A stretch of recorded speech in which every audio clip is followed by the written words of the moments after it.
Hello, എല്ലാവർക്കും പുതിയൊരു വീഡിയോയിലേക്ക് സ്വാഗതം. അപ്പോൾ ഇന്നത്തെ വീഡിയോ എന്താണെന്ന് വെച്ചാൽ ഒരു ഹാപ്പി ന്യൂസ് നിങ്ങളായിട്ട് ഷെയർ ചെയ്യാൻ വേണ്ടിയിട്ടാണ് കേട്ടോ ഞാനിപ്പോൾ ഇങ്ങനെ ഒരു വീഡിയോ ചെയ്യുന്നത്.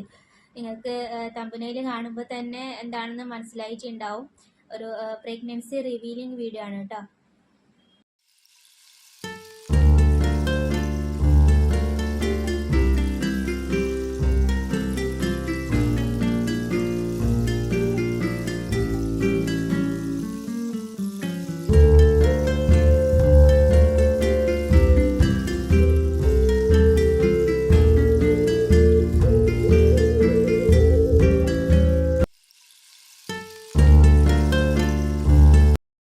അപ്പോൾ ഈ ഒരു കാര്യമാണ് എനിക്ക് നിങ്ങളായിട്ട് ഷെയർ ചെയ്യാനുള്ളത് കേട്ടോ. അപ്പോൾ ഇതെൻ്റെ സെക്കൻഡ് പ്രഗ്നൻസി ആണ്. ആദ്യത്തേത് മോനാണ്. മോനിപ്പോൾ 6 വയസ്സായി. അവനിപ്പോൾ 2ൽ പഠിക്കുന്നു.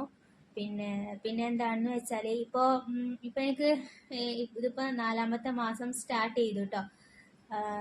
മുമ്പേ ഇക്കാര്യം റിവീൽ ചെയ്യാത്തത് എന്താണെന്ന് വെച്ചാൽ എല്ലാവർക്കും അറിയുന്ന കാര്യമാണ്. ആദ്യത്തെ 3 മാസം എന്ന് പറയുന്നത് ഇപ്പോൾ ആണെങ്കിൽ നമുക്ക് അബോർഷൻ സംഭവിക്കാൻ സാധ്യതയുള്ള മാസങ്ങളാണ്. അപ്പോൾ അതുകൊണ്ടാണ് ഇതിനു മുമ്പൊന്നും റിവീൽ ചെയ്യാതിരുന്നത്. അപ്പോൾ എനിക്കിപ്പോൾ 3ാം മാസത്തിൽ സ്കാനിങ് ഒക്കെ കഴിഞ്ഞു കേട്ടോ, കുഴപ്പമൊന്നുമില്ല. ഇനിയിപ്പോൾ ഈ മാസം 13ാം തീയതിയാണ് ഡോക്ടർ കാണിക്കാൻ വേണ്ടിയിട്ട് പോകാൻ പറഞ്ഞിട്ടുള്ളത് കേട്ടോ. പിന്നെ ഒരു കാരണം എന്താണെന്ന് വെച്ചാൽ ഇക്കാര്യം മുമ്പേ റിവീൽ ചെയ്യാത്തതിനുള്ള വേറൊരു പ്രധാനപ്പെട്ട കാര്യം എന്താണെന്ന് വെച്ചാൽ ഞാൻ കഴിഞ്ഞ ഈ ഫെബ്രുവരിയിൽ ഞാൻ പ്രഗ്നൻ്റ് ആയിരുന്നു കേട്ടോ. പിന്നെ ഒരു 3 മാസം ആവാറായപ്പോൾ അതായത് ഏപ്രിലിൽ അബോർഷൻ ചെയ്യേണ്ടി വന്നു. കാരണം എന്താണെന്ന് വെച്ചാൽ കുഞ്ഞിന് ഹാർട്ട് ബീറ്റ് ഇല്ല, പിന്നെ അതുപോലെ തന്നെ വളർച്ചയില്ല. അക്കാരണങ്ങൾ കൊണ്ട് തന്നെ അബോർഷൻ ചെയ്യേണ്ടി വന്നിട്ടുണ്ട്. അപ്പോൾ ഈ 3ാം മാസത്തിലെ സ്കാനിങ് കഴിഞ്ഞാൽ നമുക്ക് പിന്നെ റിവീൽ ചെയ്യുന്നതിനൊന്നും കുഴപ്പമില്ലല്ലോ. അതുകൊണ്ടാണ് പിന്നെ ഈ മാസത്തെ സ്കാനിങ് കൂടെ കഴിഞ്ഞിട്ട് റിവീൽ ചെയ്യാമെന്ന് വിചാരിച്ചത്.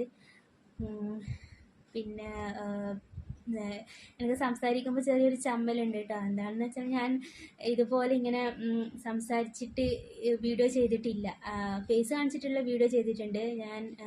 സാധാരണ ഞാൻ വീഡിയോ ചെയ്യാറ് ഒന്നുകിൽ വോയിസ് മാത്രം കൊടുത്തിട്ടുള്ള വീഡിയോസ്, അല്ലെങ്കിൽ പിന്നെ വീഡിയോ എടുത്തതിന് ശേഷം രണ്ടാമത് ഫേസ് കാണിച്ചിട്ട് വീഡിയോ ചെയ്യും. പിന്നെ രണ്ടാമത് വോയിസ് കൊടുത്തിട്ട് ഉള്ള വീഡിയോസൊക്കെയാണ് കേട്ടോ ഞാൻ അധികം ചെയ്തിട്ടുള്ളത്.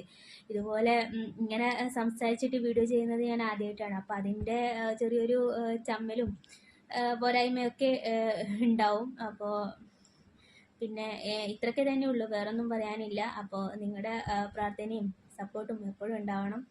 അപ്പോൾ ഇത്രയേ ഉള്ളൂ കേട്ടോ. നമുക്ക് നെക്സ്റ്റ് വീഡിയോയിൽ കാണാം. ബൈ.